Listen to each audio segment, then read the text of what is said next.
You've probably heard it before, maybe from a partner, a family member, or even yourself. That deep, rumbling sound in the middle of the night that can go from barely noticeable to loud enough to echo through the room. Sometimes it's just a soft vibration, other times it feels impossible to ignore, especially when you're trying to fall asleep. It's incredibly common, yet for something so familiar, it's surprisingly misunderstood. So why do people snore? In this video, we'll break down the science behind snoring, explore the different factors that cause it, and look at when it might be more than just an annoying habit. Let's dive in, right here on History of Simple Things.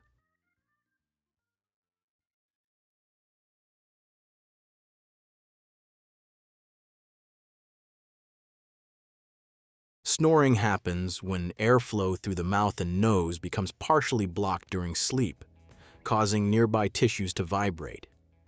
As you fall asleep, the muscles in your throat relax, including the soft palate, uvula, and tongue. When these structures relax too much, they narrow the airway. Air still moves through, but instead of flowing smoothly, it creates turbulence. That turbulence causes the surrounding tissues to vibrate, producing the sound we recognize as snoring. The louder the vibration, the louder the snore. This is why snoring can vary from soft breathing noises to harsh disruptive sounds. The exact pitch and intensity depend on how narrow the airway becomes and which tissues are vibrating. While it may seem simple, snoring is actually the result of a delicate balance between muscle tone, airway shape, and breathing patterns during sleep. Snoring doesn't stay constant throughout the night because your body moves through different stages of sleep. During lighter stages, muscle relaxation is moderate, so airflow is less restricted. But as you enter deeper sleep, especially rapid eye movement or REM sleep, the body undergoes a more profound level of muscle relaxation. This includes the muscles that help keep your airway open.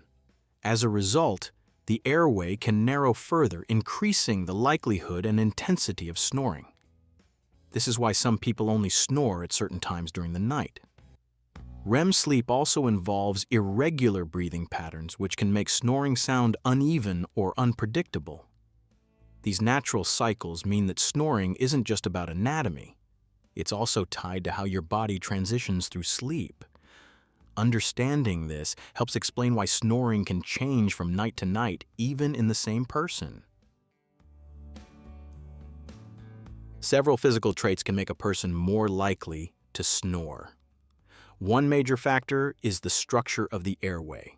People with narrower nasal passages, enlarged tonsils, or a longer, soft palate have less space for air to move freely. A deviated septum, where the wall between the nostrils is uneven, can also restrict airflow and contribute to snoring. Body weight plays a role as well. Excess fat around the neck can compress the airway, making it more likely to collapse during sleep. Even jaw shape matters. Those with a recessed chin may have a naturally smaller airway. Age is another factor as muscle tone decreases over time, increasing airway relaxation. These physical differences don't guarantee snoring, but they increase the chances. In many cases, snoring is the result of multiple factors working together rather than a single cause. Daily habits can have a significant impact on whether or not someone snores. Alcohol is one of the most common contributors because it relaxes throat muscles more than usual, increasing airway collapse. Smoking irritates the lining of the airway, causing inflammation and narrowing, which makes airflow more turbulent. Sleep position also matters. Lying on your back allows the tongue to fall backward into the throat, partially blocking the airway. In contrast, sleeping on your side often reduces snoring. Sleep deprivation can worsen snoring as well because it leads to deeper, more intense sleep, where muscle relaxation is greater. Even nasal congestion from allergies or colds can temporarily increase snoring by limiting airflow through the nose. These lifestyle factors show that snoring isn't just about anatomy. It can also be influenced by choices and conditions that affect how the body functions during sleep. While snoring is often harmless, it can sometimes indicate a more serious condition known as obstructive sleep apnea. This occurs when the airway becomes completely blocked for short periods during sleep, causing breathing to stop and start repeatedly. Unlike regular snoring, sleep apnea is often accompanied by choking sounds, gasping, or noticeable pauses in breathing. These interruptions reduce oxygen levels and disrupt sleep quality, even if the person isn't aware of it. Over time, untreated sleep apnea can increase the risk of high blood pressure, heart disease, and daytime fatigue. Not everyone who snores has sleep apnea, but persistent, loud snoring combined with other symptoms should be taken seriously. This is why understanding the difference between simple snoring and something more severe is important. Snoring can sometimes be the body's way of signaling that something deeper is happening during sleep. Managing snoring often involves addressing the underlying causes. For many people, simple changes can make a noticeable difference. Adjusting sleep positions, such as sleeping on your side instead of your back, can help keep the airway open. Reducing alcohol intake before bedtime can prevent excessive muscle relaxation. Maintaining a healthy weight may also decrease pressure on the airway. For those with nasal congestion, treating allergies or using nasal strips can improve airflow.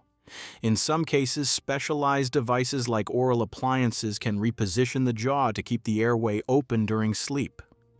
More severe cases, especially those linked to sleep apnea, may require medical treatment such as continuous positive airway pressure therapy. The right solution depends on the cause, but the goal is always the same: to improve airflow and reduce the vibrations that lead to snoring.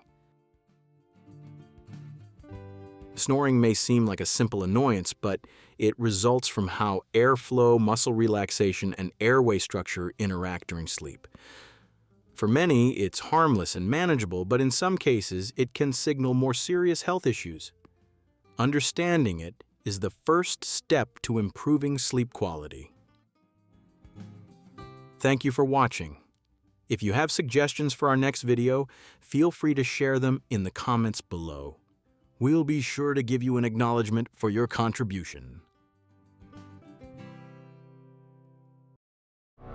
Thank you for joining us in this journey through the history of simple things. Don't forget to like, subscribe, and stay tuned for more stories woven through the smallest details.